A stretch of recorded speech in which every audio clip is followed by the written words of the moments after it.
हमारी आपकी जरूरत से जुड़े कुछ जरूरी नियम जो 31 मार्च के बाद से बदल जाएंगे।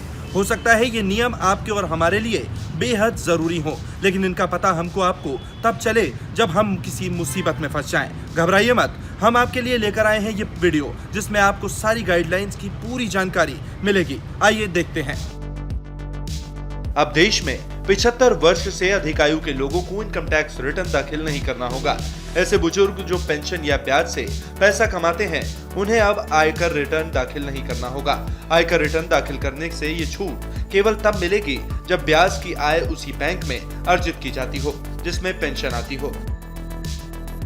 आपको बता दें, देश में आजादी की 75वीं जयंती पर आजादी का अमृत महोत्सव शुरू हो चुका है।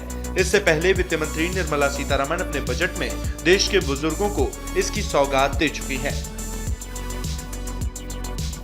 अब से सावधान हो जाएं। अगर आप टैक्स रिटर्न दाखिल नहीं करते हैं तो बैंक डिपॉजिट पर टीडीएस की दोगुनी दर लगेगी। इसका मतलब ये हुआ कि यदि कोई व्यक्ति आयकर के दायरे में नहीं आता तब भी रिटर्न दाखिल नहीं करने पर उसके बैंक डिपॉजिट पर दोगुना टीडीएस लगेगा।